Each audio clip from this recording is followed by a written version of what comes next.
मी दोरी बांधली आणि दोरी जेव्हा मी माझ्याकडे येतोय आणि दोघांनाही उभ्या काय आहेत त्यांच्यामध्ये स्लिट आहेत. म्हणजे याचा अर्थ एक मोठा कार्डबोर्ड घेतलाय आणि तो कसा आहे, हा असा आहे, या इकडं सरळ खाली परत असा आहे, म्हणजे मध्ये त्या ठिकाणी ओपन स्पेस आहे. याचा अर्थ तो कार्डबोर्ड कसा असेल तर हे स्लिट असेल. तर दोरी ह्याच्यामधून मी घेतली बाहेर आणि असे दोन स्लिट आहेत आणि दोन्ही स्लिट अशा उभ्या ठेवलेल्या आहेत. दोन्ही स्लिट मी काय केलेत, उभ्या ठेवलेले आहेत आणि दोरी मी माझ्या हातामध्ये पकडली. आता इमॅजिन दिस, या दोरीला मी असं केलं, काय होईल, व्हॉट विल हॅपन, दोरीवर त्या ठिकाणी ट्रान्सव्हर्स वेव्हचा जन्म होईल. Yes or no. आणि त्याच्यामध्ये क्रेस्ट आणि ट्रफ हे ट्रॅव्हल करत जातील. ट्रॅव्हल करत कुठे जातील, दोरी बांधलेली आहे तिथपर्यंत जातील. जात असताना ती दोरी अशी व्हायब्रेट होणार आहे आणि स्लिट देखील तुम्ही अशीच ठेवली होती, त्याच्यामुळे ते व्हायब्रेट होऊन त्या पहिल्या स्लिट मधून जाईल, दुसऱ्या मधून जाईल आणि शेवटी जाईल. बरोबर. आता इमॅजिन करा, ही पहिली स्लिट अशी मात्र दुसरी स्लिट केली आडवी.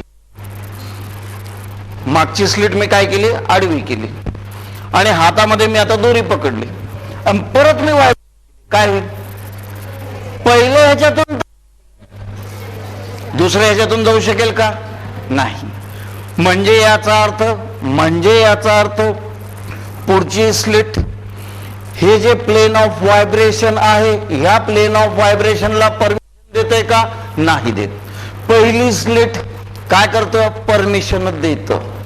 म्हणजे याचा अर्थ काय, समजा दोन्ही स्लिट मी उभ्या ठेवल्या असता, इमॅजिन दिस, हातातली दोरी मी आडवी केली असती व्हायब्रेट, काय झालं असतं, पुढंच गेलं नसतं, पहिल्यामधूनच गेलं नसतं तर दुसऱ्यातून जाण्याचा संबंध आहे. असं वाकडे केलं असतं, व्हायब्रेट गेलं असतं, नाही. इकडं वाकडे गेलं असतं, नाही. म्हणजे हे प्लेन जात नाही, हे प्लेन जात नाही, हे प्लेन जात नाही, फक्त जातं कुठलं, एक. आणि ते कसं जातं, विच इज अ जे प्लेन व्हायब्रेशनचं प्लेन तुमच्या स्लिटला पॅरलल असेल त्या पर्टिक्युलर सिच्युएशन मध्ये तेवढंच प्लेन मधून काय होऊन जातं, पास होऊन जातं. हा त्याच्यातला बेसिक फंडामेंटल. आणि समजा मी एकाच वेळेस, इमॅजिन दिस नाव, समजा एकाच वेळेस स्लिट ठेवली आहे, दोरी बांधली आहे आणि या दोरीमध्ये मी वेगवेगळ्या डायरेक्शनच्या सगळ्या म्हणजे आपण एक 5-6 जण आहेत, इमॅजिन दिस, 5-6 दोरे आहेत ते स्लिट मधून आलेल्या. एक जण असा लागलाय, एक जण असा हलवू लागलाय, एक जण असा हलवू लागलाय. तर त्या स्लिट मधून पुढं कोण जाईल, एकच जाईल, बाकी जातील का, नाही. म्हणजे काय होऊ लागले, बाकीचे सगळे प्लेन कॅन्सल होऊ लागलेत, एकच प्लेन त्याच्यामधून पास होऊ लागलाय आणि सिंगल प्लेन त्याच्यामधून पास होतो. म्हणून ह्या प्रक्रियेला काय म्हणायचं आपण, polarisation. So what is a polarisation, आता ट्राय टू अंडरस्टँड. आता व्याख्या सांगतो मी. पोलरायझेशन म्हणायचं कुणाला, cancellation of all the planes except one when a wave is passed through a given medium. एखाद्या मीडियम मधून पास केल्यामुळे जर तसं घडत असेल तर त्या ठिकाणी ती प्रक्रिया किंवा ती प्रोसेस म्हणजे काय, पोलरायझेशन. आता आलं लक्षामध्ये, ह्या प्रोसेसला आपण काय म्हणतो, पोलरायझेशन असं म्हणतो. आता दुसरी गोष्ट, तुम्ही म्हणाल की सर इथून लॉन्जिट्युडिनल वेव्हचे हाल काय होतील, करा स्लिट, स्प्रिंगला घेऊन ये इकडं आणि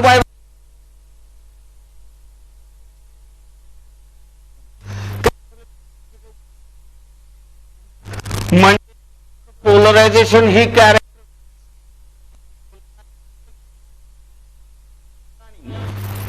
फक्त कोण दाखवतं, ट्रान्सव्हर्स वेव्ह. कोण दाखवत नाही, लॉन्जिट्युडिनल वेव्ह. म्हणजे याचा अर्थ polarisation is the characteristics shown only by transverse. आणि सगळ्यात पहिल्यांदा ज्या सायंटिस्टनी पाहिलं त्याचं नाव MALUS, मालूस. आता या मालूसचा एक लॉ आहे, आपण इमॅजिन करायला चालू करू. मालूसनी केलं काय की एक्झॅक्टली लाईट पोलरायझेशन ऑब्झर्व केलं आणि लाईट पोलरायझेशन केमिस्ट्रीमध्ये लिहिता की रे कित्येक इक्वेशन मध्ये play in presence of plane polarised light. म्हणजे काय असतं तेच आहे ना. तिथलं पोलराइज केमिस्ट्रीतला वेगळा आणि इथला वेगळा असं काही नसतं, दोन्ही तेच आहेत. म्हणजे याचा अर्थ लाईटचं पोलर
जर तुमची स्लिट आहे त्याला पॅरलल जर असेल तर it can pass through it, it can pass through it.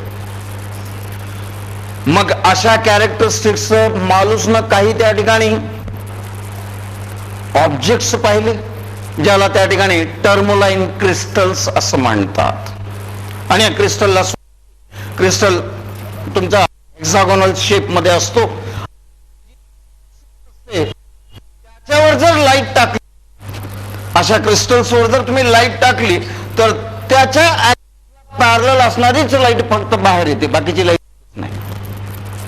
म्हणजे याचा अर्थ हे क्रिस्टल काय करतात, पोलरायझेशन करतात. आता एक इमॅजिन जर केलं, मालूसनं केलं काय, दोन क्रिस्टल ठेवले त्यांनी एकासमोर एक. आत्ताच आपण काय पाहिलं होतं, स्लेट. आता आपण काय पाहिलं होतं, स्लेट. आता त्याच्या स्लिटच्या ठिकाणी काय ठेवायचे, दोन क्रिस्टल ठेवले, एक मागं आणि एक पुढं, असे दोन क्रिस्टल आहेत. त्यानं ऑब्झर्व काय केलं, दोन्ही त्या ठिकाणी क्रिस्टल, दोन्ही क्रिस्टल त्या ठिकाणी एकमेकाला पॅरलल ठेवले. म्हणजे दोन्हीची ऍक्सिस कशी आहे, एकमेकाला पॅरलल. आणि त्यांच्यावर त्यांनी लाईट टाकली. त्यानंतर त्याला कळालं की ह्या सेकंड क्रिस्टलच्या मागच्या बाजूला देखील लाईट येते आणि त्या ठिकाणी प्रकाश आहे. म्हणजे याचा अर्थ त्याला पास होणारी लाईट फक्त तिथं मिळते. त्यानं मागचा जो नंबर क्रिस्टल तसाच ठेवला, नंबर 2च्या क्रिस्टलला त्यानं रोटेट करायला चालू केलं. म्हणजे करायला चालू केलं. जसजसा तो रोटेट, तर मागच्या बाजूची लाईट त्या ठिकाणी कमी कमी कमी व्हायला चालू होते. म्हणजे इंटेन्सिटी गोज ऑन डिक्रीजिंग. आणि ज्या वेळेस हा क्रिस्टल असा आणि हा असा, म्हणजे एक वर्टिकल, आणि त्या अवस्थेमध्ये मागच्या बाजूला तर लाईटच गायब होते. परत त्या क्रिस्टलला उलट परत रोटेट करत जर गेलं तर अजून इंटेन्सिटी वाढत वाढत जाते. आणि परत ज्यावेळेस दोघे त्याला पॅरलल येतात त्यावेळेस काय घडायला चालू होतं, परत इंटेन्सिटी इज मॅक्सिमम. हे एक्सपेरिमेंट, स्लिटचा एक्सपेरिमेंट आणि हा टर्मोलाइन क्रिस्टलचा experiment, these are most important thing. आता सहज विचार केलं, तुम्हाला अजून एक इंटेन्सिटी, इंटेन्सिटी कुणाला म्हणतात, intensity of light is nothing but directly proportional to what, square of amplitude. हे शिकवलं होतं. ओके, इमॅजिन करा इथं हा क्रिस्टल, दोन्ही क्रिस्टल एकमेकाला पॅरलल, एकमेकाला पॅरलल आहेत. म्हणून त्या ठिकाणी ही जी काही इंटेन्सिटी जाणार आहे किंवा लाईट जाणार आहे या प्लेन मधली, ती जशाला तशी काय होऊन जाईल, पास होईल. म्हणजे इंटेन्सिटी मागं कशी असेल, मॅक्सिमम असेल. आता नॉर्मली तुम्हाला फॉर्म्युला माहिती आहे, x is equal to a sin omega T. कुठलं इक्वेशन आहे बघा, कुठलं इक्वेशन होतंय, ऑसिलेशन. ऑसिलेशन मधलं कशाचं इक्वेशन होतं, डिस्प्लेसमेंट. हा, एक्स कोण होता? डिस्प्लेसमेंट. ए कोण आहे? अँप्लिट्यूडला दुसरं नाव काय? Maximum displacement. बरोबर. ही जी गोष्ट हा मॅक्स. आता मी या ठिकाणी म्हणतो आय मॅक्सिमम इंटेन्सिटी. तुमच्या नोट्समध्ये पॉइंट नाहीये कारण आपल्या बोर्डाच्या सिलेबसमध्ये ते नाहीये. मात्र आपल्याला सिनॉप्सिस मध्ये हे पॉइंट काय करायचे आहेत? ऍड करायचे आहेत.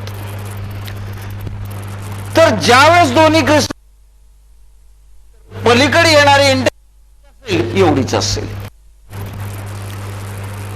आता लक्षात घ्या, समजा जर त्या ठिकाणी पहिल्या क्रिस्टलचे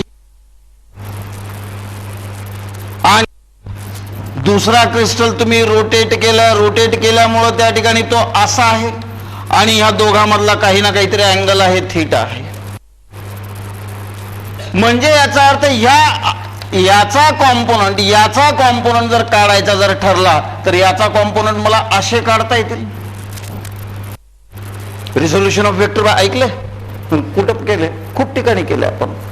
तर एक साधं लॉजिक केलं मी. पहिली जी स्लिट आहे त्या स्लिटला मी रिझॉल्व्ह केलं अलॉंग द सेकंड स्लिट. तर सेकंड स्लिटच्या डायरेक्शन मध्ये असणारी त्याची इंटेन्सिटी ही किती असेल? त्या ठिकाणी ही जर व्हॅल्यू ई असेल तर ही कोण असेल? ई कॉस थिटा असेल. इथं जर त्याची मॅक्सिमम अँप्लिट्यूड जर ए असेल तर हा किती असेल? ए कॉस थिटा. जर ही मॅक्सिमम अँप्लिट्यूड जर ए असेल तर त्या ठिकाणी इंटेन्सिटी आय नॉट किती असेल? इट इज ए स्क्वेअर इतकी असेल. मग आता याच्यामधला काही पार्टच पुढे जाणार आहे तर किती पार्ट पुढे जाणार?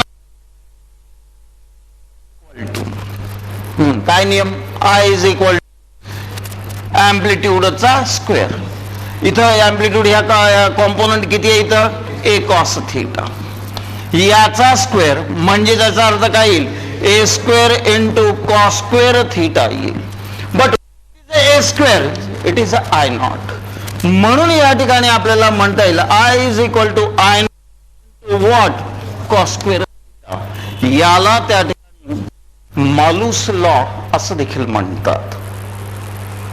म्हणजे आता समजा दोन्ही स्लिट जर पॅरलल झाल्या एकमेकाला तर दोघांमधला अँगल किती? 0. हा, कॉस 0 किती? 1. 1 चा स्क्वेअर 1. उत्तर I is equal to I not.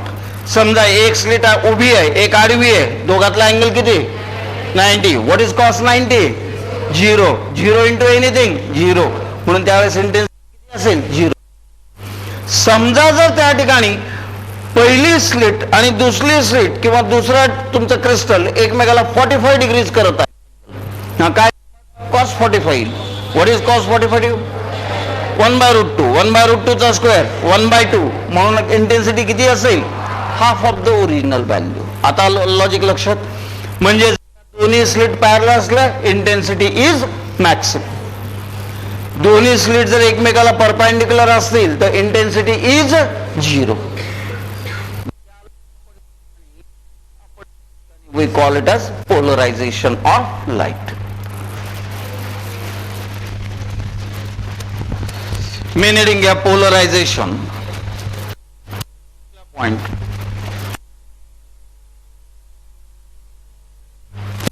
First observed by Malus.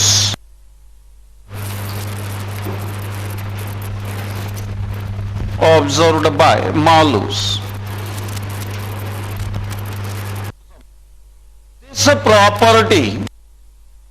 This property is shown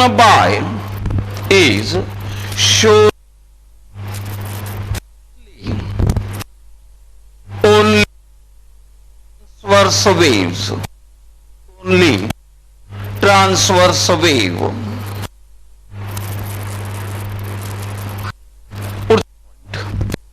Cancellation of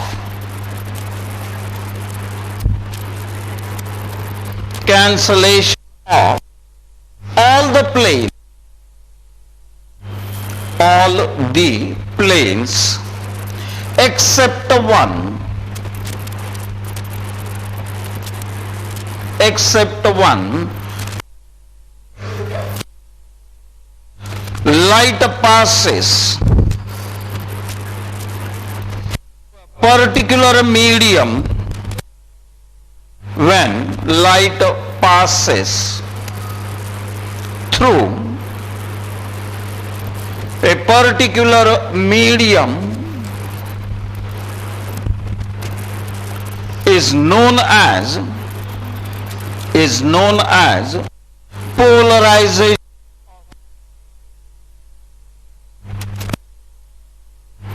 polarization of light, and the media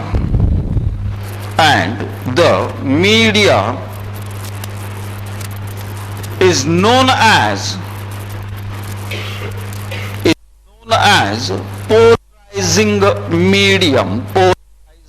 medium.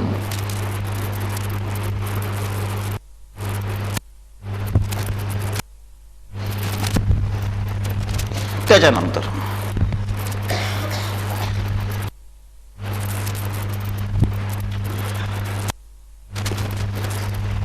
in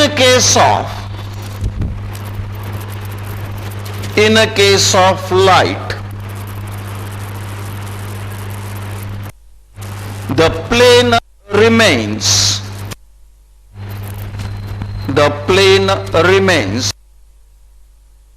which is कसा असेल parallel to the, बरोबर, which is axis of polarizing crystal,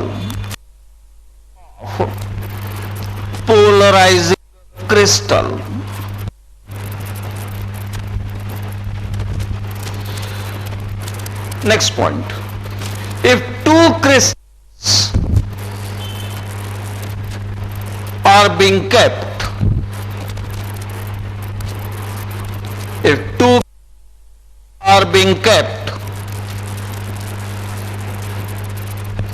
whose axis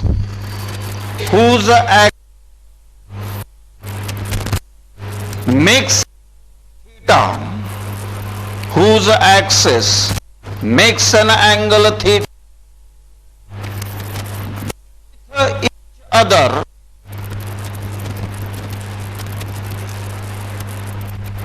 then the intensity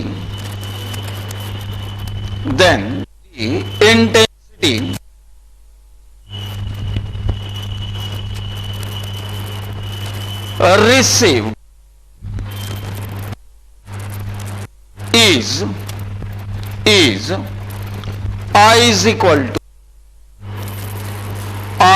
equal to I naught theta. I is equal to I naught theta, where I naught is काय maximum intensity.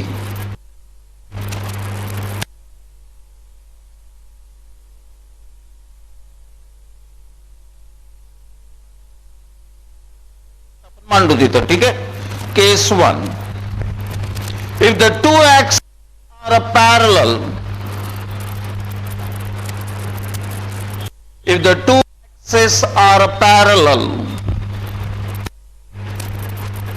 then theta is equal to 0, comma I, and case 2,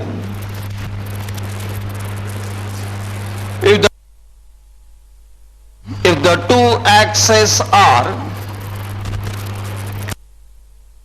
perpendicular,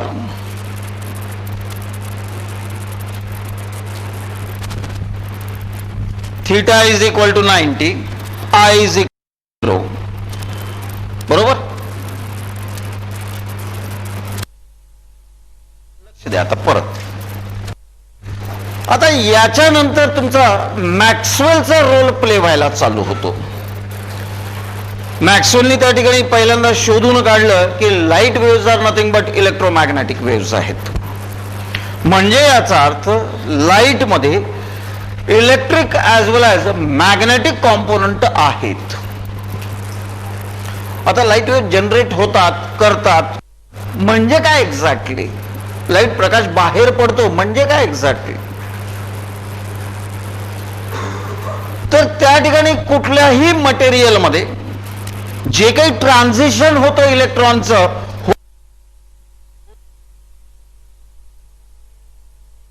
तुम्हाला काय म्हणून, कुठल्याही substance मध्ये किंवा त्यानं heat energy घेतली तर इलेक्ट्रॉन एक्साइटेड स्टेट जातात किंवा आउटर ऑर्बिट मध्ये जातात, पण जास्त वेळ तिथं राहू शकत नाहीत.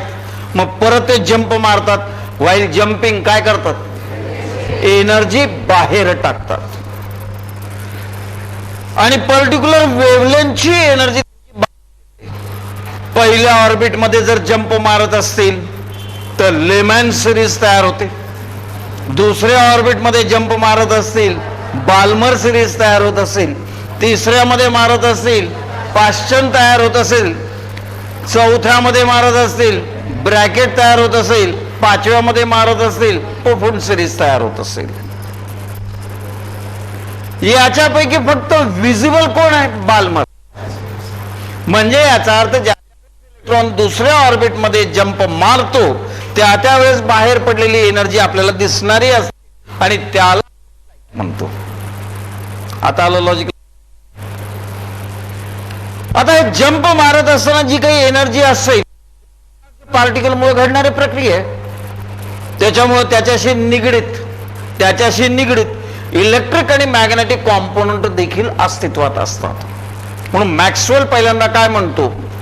Maxwell says that light is an electromagnetic wave which consists of electric as well as magnetic component which are mutually perpendicular to each other and it is perpendicular to the direction of propagation. बापरे, एवढं सगळं म्हणलं त्यानं. म्हणजे काय? काही नाही. समजा प्रकाश असा चाललाय म्हणजे याचा अर्थ ही डायरेक्शन ऑफ प्रोपगेशन. त्यामध्ये हा जर इलेक्ट्रिक कॉम्पोनंट असेल तर हा असेल कोण? मॅग्नेटिक. हा इलेक्ट्रिक कॉम्पोनंट असेल तर हा असेल कोण? मॅग्नेटिक. म्हणजे प्रत्येक गोष्टीला परपेंडिक्युलर कॉम्पोनंट असतात. प्रत्येक इलेक्ट्रिक कॉम्पोनंटला एक मॅग्नेटिक कॉम्पोनंट परपेंडिक्युलर येतो. तो पुढे म्हणतो नॉर्मली कुठल्याही सोर्स पासून जेव्हा जेव्हा लाईट बाहेर पडते ही लाईट ऑर्डिनरी लाईट असते. ट्यूबलाईट पासून पडणारी असो, सूर्यप्रकाशामध्ये मिळणारी असो, कॅन्डल पेटवल्यानंतरची असो, लावल्यानंतरची असो, या सगळ्या ज्या लाईट आहेत हे कशा आहेत? Ordinary lights. ह्या ऑर्डिनरी लाईट कशा असतात? तो म्हणतो हे जे काय ऑर्डिनरी लाईट आहेत they are non polarised light. Polarisation वगैरे काही नसतं त्याच्यामध्ये. नसतं म्हणजे काय? तर त्याचं म्हणणं हे आहे की तुमचा इलेक्ट्रिक आणि मॅग्नेटिक हे दोन्ही कॉम्पोनंट ऑल डायरेक्शन असतात. म्हणजे अशी चाललेली असेल इकडे इलेक्ट्रिक हे मॅग्नेटिक, परत इकडे इलेक्ट्रिक हे मॅग्नेटिक वगैरे वगैरे वगैरे सगळ्याच दिशेने इलेक्ट्रिक आणि मॅग्नेटिक कॉम्पोनंट असं चारी बाजून राहतं त्याला. आणि अशी लाईट ज्या वेळेस एखाद्या क्रिस्टलवर पडते तर त्या ठिकाणी याचे बाकीचे सगळे प्लेन कॅन्सल होऊन जातात. यातला फक्त एक प्लेन कसा? त्या ऍक्सिसला पॅरलल असणारा फक्त तो त्याच्यातून पास करतो आणि तुम्हाला बाहेर जी काही लाईट मिळते ती लाईट करून असते प्लेन पोलराइज्ड लाईट. म्हणजे याचा अर्थ ordinary light is a unpolarised light. पण अशी अनपोलराइज्ड लाईट जी आहे किंवा ऑर्डिनरी लाईट आहे काही पर्टिक्युलर क्रिस्टलवर ज्यावेळेस पडते तर पडल्यानंतर त्या क्रिस्टलच्या पलीकडे तुम्हाला काय मिळायला चालू होतं? तर त्या ठिकाणी प्लेन पोलराइज्ड लाईट मिळते. आता या प्लेन पोलराइज्ड लाईट मध्ये काय काय शिल्लक राहतं? तर त्यातला मॅग्नेटिक कॉम्पोनंट नसतो. फक्त आणि फक्त कोण असतो? इलेक्ट्रिक कॉम्पोनंट असतो.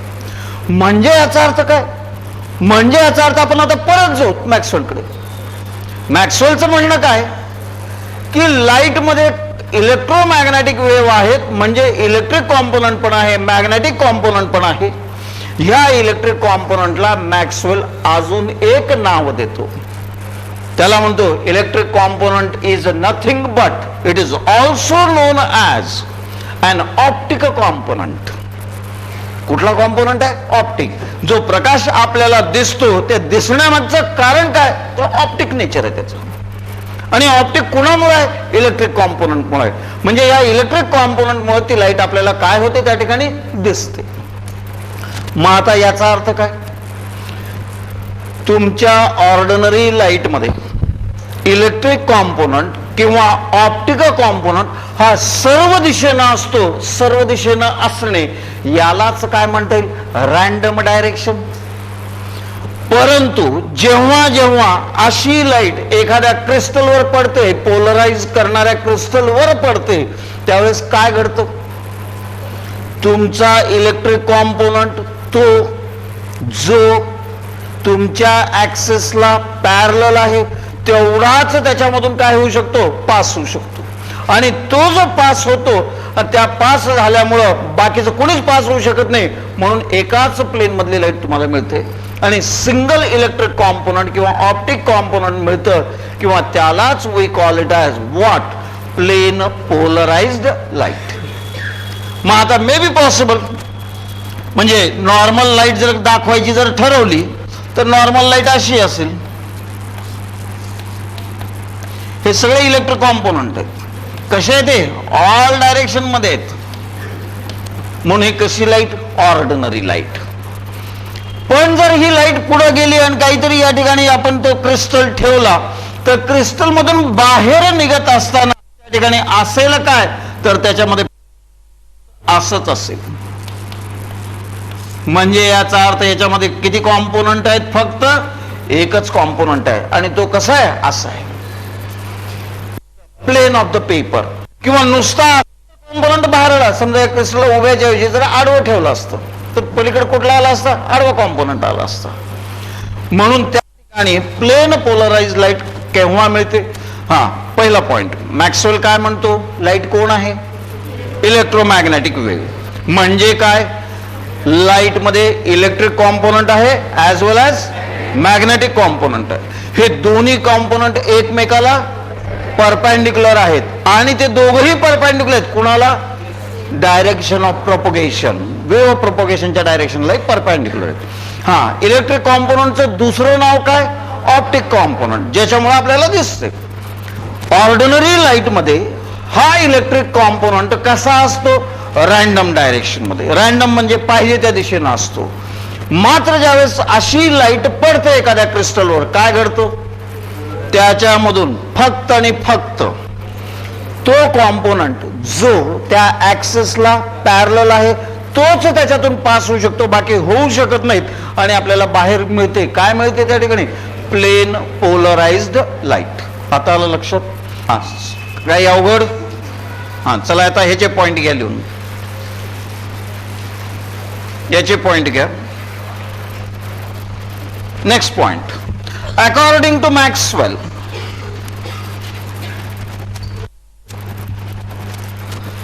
light is electromagnetic wave. According to Maxwell, light is electromagnetic wave consisting of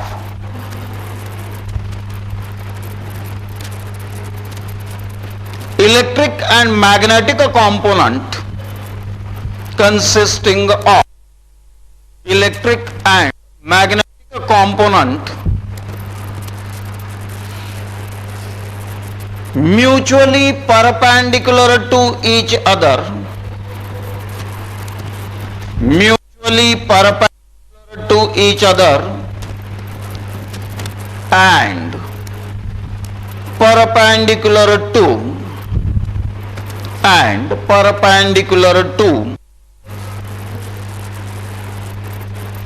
direction of wave propagation, direction of wave propagation.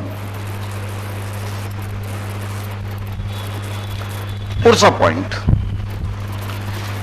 the electric component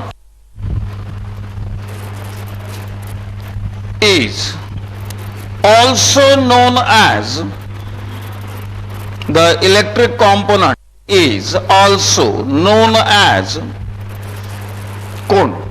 optic component, also known optic component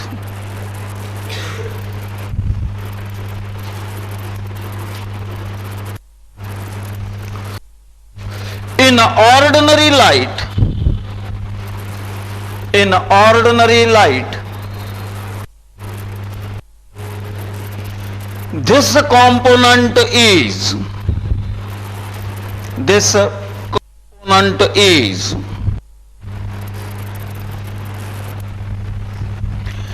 in random direction, is in random direction. When such light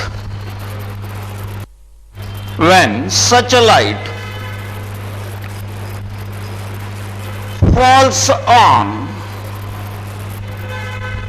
polarizing media,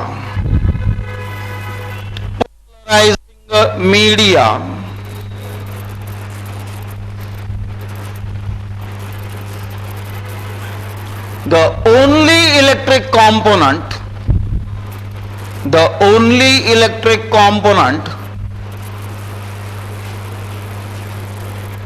which is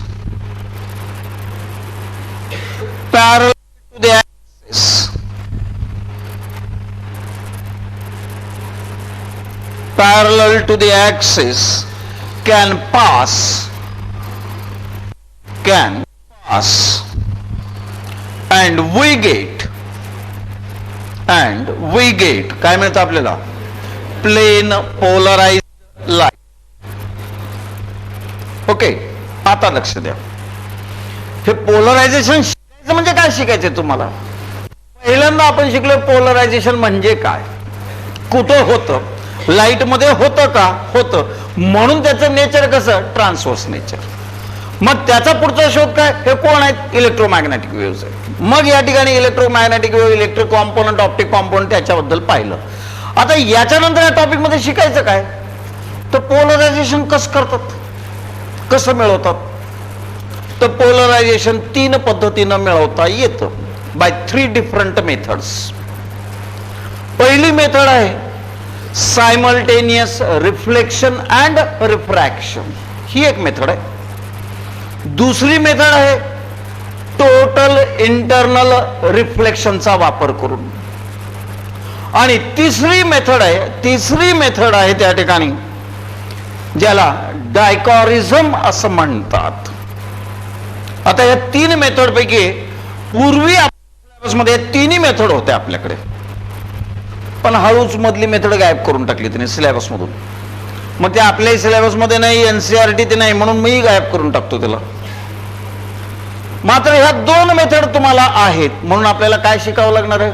पोलरायझेशनच्या 2 process शिकाव्या लागणार आहे. Number 1 polarisation by simultaneous reflection and refraction, आणि दुसरं polarisation bye डायकॉरिझम, डायकॉरिझमचा वापर करून polarisation. त्यालाच पोलोराइड्स असं म्हणतात. आता जितके चष्मे तुम्ही आहात,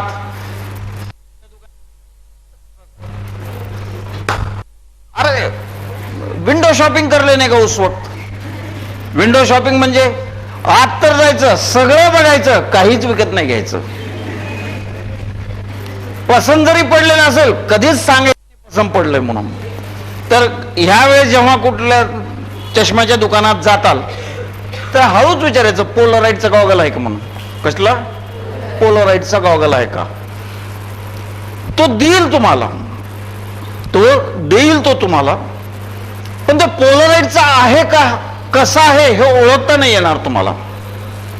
त्या ओळखण्यासाठी तिथे एक चित्र असेल, एक चित्र असतं आणि ते चित्र असे उभ्या पट्ट्याच्या आतमध्ये काढलेलं असतं. म्हणजे नॉर्मली जर असं तुम्ही तुमचा साधा चष्मा जर वापरला किंवा साध्या नॉर्मल डोळ्यानं बघितलं तर ते चित्रच क्लिअर दिसत नाही.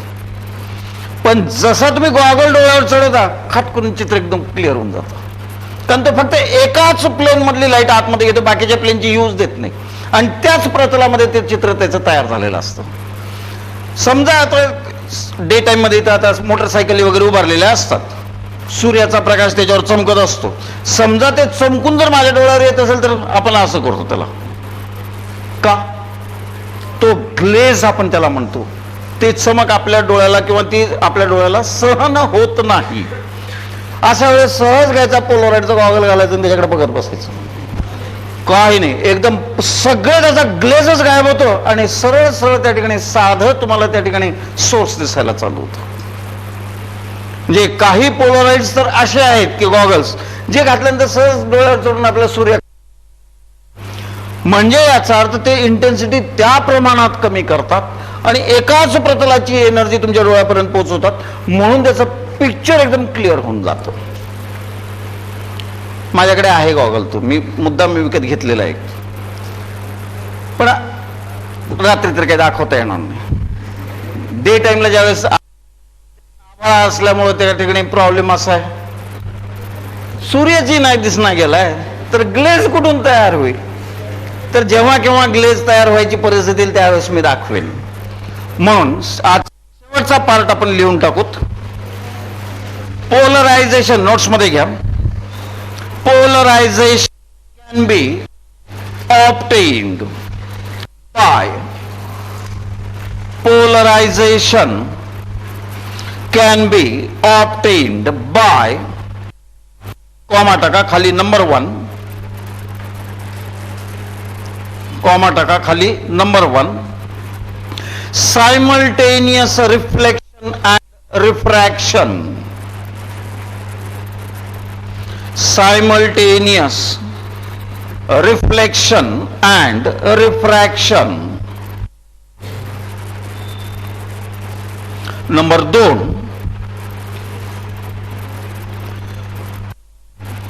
by total internal reflection.